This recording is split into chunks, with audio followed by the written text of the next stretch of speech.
Hello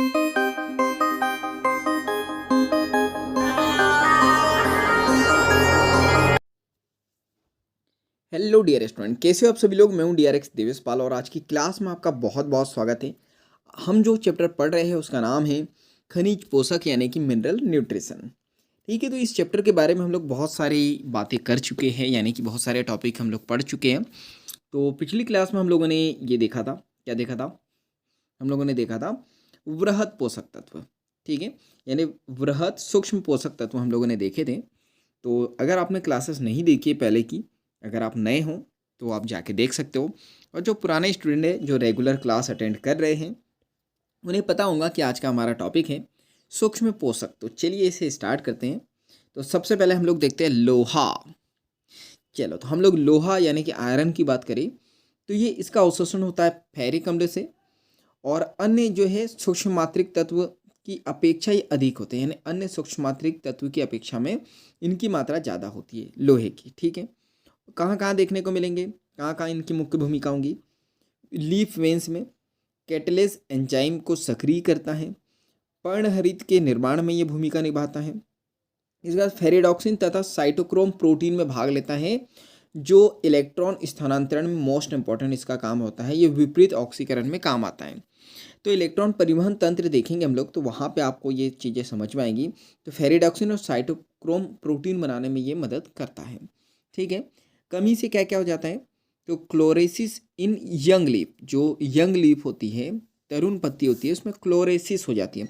अब फटाफट मुझे कमेंट्स करके बताना जरा कि क्लोरेसिस का मतलब क्या होता है। बहुत बार बता चुका हूँ मैं, और जो लोग नए हैं वो पिछली क्लास जाके देख सकते हैं, और जो पिछले स्टूडेंट है, पिछले का मतलब जो कंटिन्यू क्लास अटेंड कर रहे हैं, उन्हें पता होगा क्लोरेसिस क्या है, बार बार बता चुका हूँ मैं। तो कमेंट्स बॉक्स में बताओ मुझे, ताकि मुझे पता चले कि आप पढ़ाई कर भी रहे हो या नहीं कर रहे हो, कि सिर्फ मैं ही मेहनत कर रहा हूँ। दूसरा नेक्रोसिस यानी ऊतक का क्षय हो जाता है।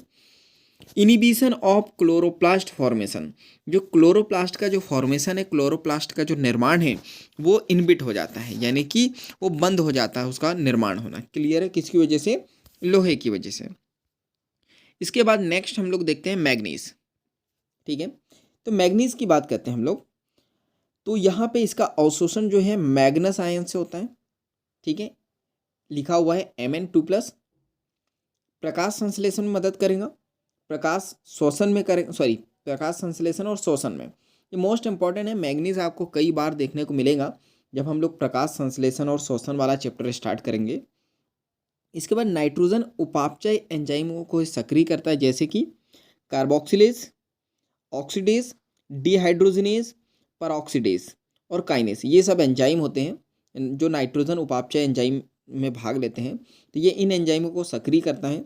इसके बाद इसका प्रमुख कार्य क्या है, प्रकाश संश्लेषण के दौरान जल के अणुओं को विखंडित करके ऑक्सीजन जो है उत्सर्जित करना।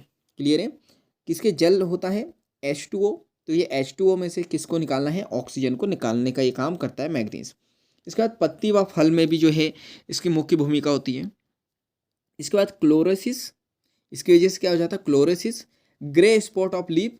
ग्रे यानी कि, ग्रे यानी क्या होगा, आपने देखा है ग्रे यानी हिंदी में क्या कहते हैं इसको, ग्रे को हम लोग कहेंगे सिल्वर, नहीं तो ये ग्रे स्पॉट क्या होता है, ग्रे कलर का मतलब हिंदी में बताना मुझे कमेंट्स बॉक्स में। तो ग्रे स्पॉट आ जाते हैं पत्ती पे। ठीक है, प्योर जो है poor development of root system, जो रूट सिस्टम रहती है ना, मतलब पुअर यानी कि पुअर यानी मतलब बहुत अच्छे से डेवलपमेंट नहीं होता है रूट सिस्टम का, कोई ना कोई प्रॉब्लम आ जाती है। मंड कण पीले रंग के देखने को मिलेंगे। ठीक है, जो मंड होते हैं कार्बोहाइड्रेट का एक पार्ट होता है मंड। जब हरित लवक पढ़ाया था मैंने तब बताया था आप लोगों को, तो उसका रंग कैसा हो जाएगा, पीला हो जाएगा। ठीक है, इसके बाद हम लोग यहाँ पे बात करते हैं नेक्स्ट, तो यहाँ पे जिंक की बात करते हैं हम लोग। तो जिंक जब हम लोग देखेंगे तो अवशोषण की बात करें, जिंक आयन से इसका अवशोषण होता है। इसके बाद carboxylase, carbonic D anhydrase, dehydrogenase active, ये मतलब इतने एंजाइम को क्या करता है, ये एक्टिव करने का काम करता है। इसके बाद हम लोग यहाँ पे बात करते हैं, तो ये ऑक्सिन हार्मोन के निर्माण या संश्लेषण में भी जो है मुख्य भूमिका निभाता है। इसके बाद बात करते हैं, तो यहाँ पे ये ऑक्सिन किसके रूप में काम करता है, इसका प्रिकर्सर कौन होता है, ट्रिप्टोफैन। ठीक है, तो बैटरी लो है, पर चलो पढ़ लेते हैं अभी। तो ये ट्रिप्टोफैन जो है इसका प्रिकर्सर है। प्रिकर्सर क्या होता है? जिससे ऑक्सीजन बनेगा उसको प्रिकर्सर कहते हैं, तो ट्रिप्टोफैन है। तो ये हार्मोन वाले चैप्टर में हम लोग देखेंगे, जब ऑक्सीजन यानी कि ये प्लांट हार्मोन है, तो जब प्लांट हार्मोन वाला चैप्टर पढ़ेंगे तब ये देखेंगे हम लोग। चलो इसके बाद हम लोग बात करते हैं तांबा। ठीक है, तांबा यानी कि कॉपर। तो कॉपर की बात करते हैं, इसका अवशोषण कहाँ से होगा? क्यूप्रिक आयन, एक होता है क्यूप्रिक आयन, तो वहाँ से होगा। ठीक है, Cu2+ है। समग्र उपापचय यानी ओवरऑल मेटाबॉलिज्म में जो है कॉपर का यूज़ होगा। रिडॉक्स अभिक्रिया यानी कि रिडॉक्स रिएक्शन में जो एंजाइम है वहाँ पे ये इसको बनाने में मदद करेंगे, या उन एंजाइमों की मदद करेंगे। इसके बाद रिवर्सिबली ऑक्सीडाइज, विपरीत ऑक्सीकृत होने में भी ये जो है मदद करते हैं। यानी Cu+ से जो है Cu2+, यानी ये रिवर्सिबल, ये यहाँ पे दिया नहीं है रिवर्सिबल, देखो ऐसा फॉर उसका लगता है। ठीक है, ये जो मार्क्स होता है, जो चेन होता है वो ऐसा होता है। इसके बाद हम लोग बात करते हैं, ये एक्टिवेट करते हैं किसको? टायरोसिनेज, फिनोलेज लेजेज और जो है एस्कॉर्बिक एसिड ऑक्सीडेज को ये क्या करता है? यहाँ से एक्टिव करने का काम करता है। इसके बाद हम लोग यहाँ पे बात करते हैं प्लास्टोसाइनिन, ये घटक होता है। प्लास्टोसाइनिन एक घटक होता है जो हम लोग लाइट रिएक्शन में देखेंगे। तो प्लास्टोसाइनिन को ये घटक जो होता है उसको बनाने में मदद करता है ये। इसके बाद एस्कॉर्बिक अम्ल के निर्माण में भी ये क्या करता है? मदद करता है, जो एक प्रकार का एंजाइम होता है। क्लियर है यहाँ तक के? कमी से क्या हो जाएगा? क्लोरोसिस हो जाएंगी, नेक्रोसिस हो जाएंगी। इसके मतलब कमेंट्स बॉक्स में आपको बताना है, नहीं बताऊंगा तो फिर मैं बताऊंगा। पौधा ये मतलब मैं बता चुका हूँ पिछली क्लास में, लेकिन फिर भी आपको समझ में नहीं आया होगा या आप आलसी हो, आपने नहीं पढ़ा होगा, तो मैं बता दूंगा फिर से, मैं आलसी नहीं हूँ। चलो, तो पौधा जो है मुरझा जाता है इसकी वजह से। इसके बाद एक्संथीम रोग हो जाते हैं। कौन सा? एक्संथीम रोग हो जाता है, छाल में गोंद बनने लगता है। देखा है आपने?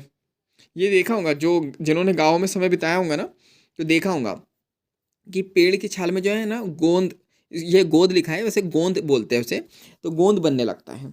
क्लियर है? तो वो कौन सा रोग होता है? एक्संथीम रोग, उसकी वजह से ये होता है।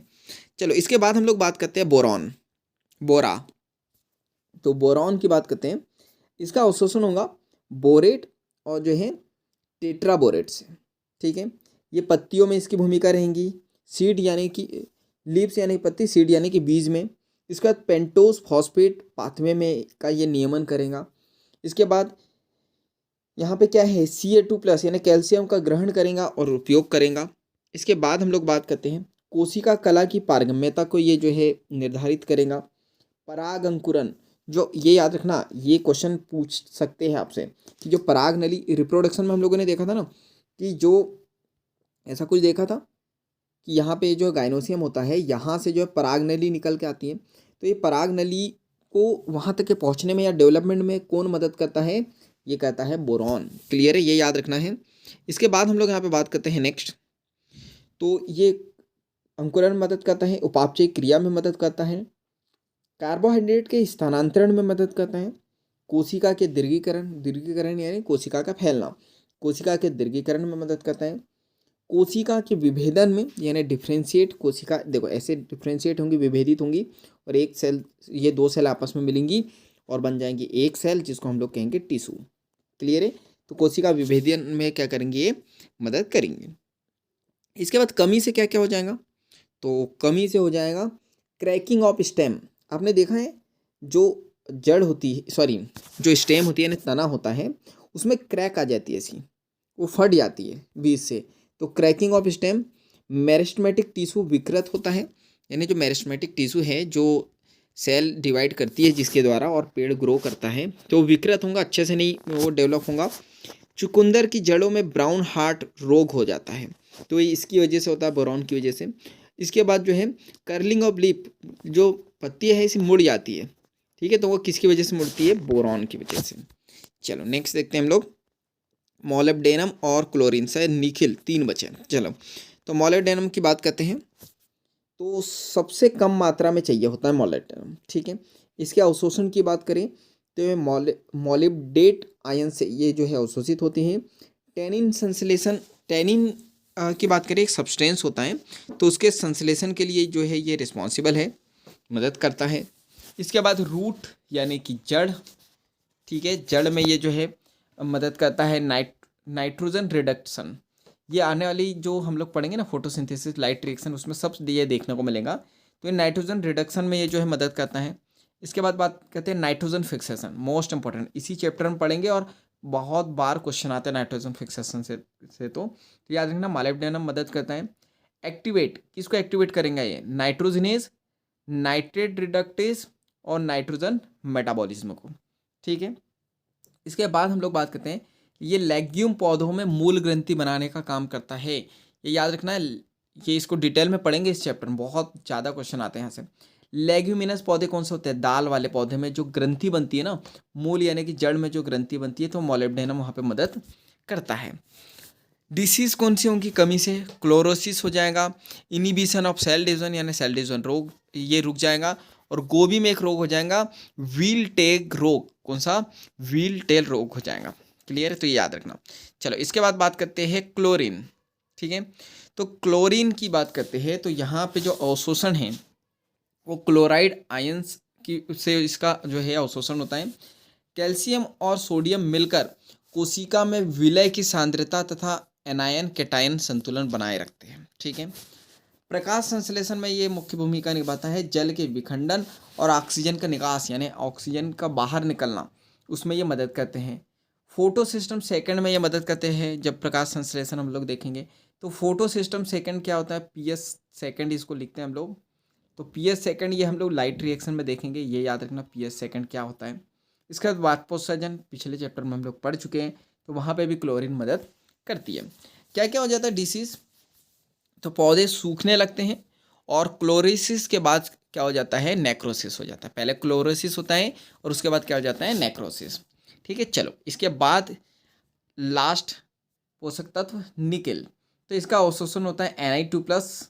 क्या होता है बाबा, गूगल करना, ये उगल देंगे, मुझे नहीं पता, ठीक है, या केमिस्ट्री वाले सर से पूछना आप Na2+ किसको कहते हैं। इसके बाद बात करते हैं यूरिया की, तो यूरिया नाइट्रोजन का जो है चयापचय में मदद करता है, यानी उपापचय में मदद करता है, मेटाबॉलिज्म में मदद करता है। इसके बाद बात करते हैं पत्ती में मुख्य भूमिका निभाता है। सूट में, सूट यानी कि क्या होता है, सूट यानी कि तना, क्लियर है। लीफ यानी कि पत्ती, सीड यानी कि बीज, तो बीज के जर्मिनेट होने में यानी बीज के अंकुरन होने में मदद करते हैं। इसके बाद हम लोग बात करते हैं परिवर्तित करता है, किसको, यूरिया को परिवर्तित किस में करता है, अमोनियम आयन में। तो वहाँ पर भी ये निकल की बहुत जो है मुख्य भूमिका है। कमी से क्या हो जाता है, दृश्य लक्षण, ऐसे लक्षण जिसको आंखों से देख सकते हैं, क्लियर है। तो ये हम लोगों ने जो है माइक्रो, पहले मैक्रो देखे थे, फिर ये जो माइक्रो न्यूट्रिएंट्स है ये भी देख चुके, इनके फंक्शन देख चुके और इनकी भूमिका देख चुके, मतलब कहाँ कहाँ इनकी भूमिका होती है और इनकी कमी से क्या हो जाता है। इसके बाद बचता है अनिवार्य तत्वों की अपर्याप्तता के लक्षण, यानी जो अनिवार्य जो अनिवार्य तत्व है, अगर ये नहीं होंगे, ये अपर्याप्त होंगे तो क्या क्या होगा, क्लियर है। तो ये हम लोग देखेंगे आने वाले लेक्चर में। तो आज के लिए तो इतना ही, जब तक के लिए थैंक यू।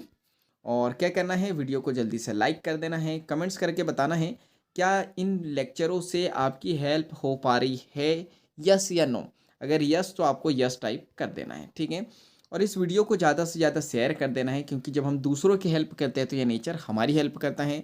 चैनल पर नए हो तो जल्दी से सब्सक्राइब कर दो, बेल आइकन को दबा दो, ताकि ऐसे वैल्यूबल वीडियो की नोटिफिकेशन सबसे पहले आपको मिलते रहे और कोई भी लेक्चर आपसे मिस ना हो सके। तो बाकी हम लोग मिलेंगे नेक्स्ट क्लास में इसी तरह हंसते हुए मुस्कुराते हुए। जब तक के लिए thank you, bye bye and go for success. मिलेंगे हम लोग अगली क्लास में, थैंक यू।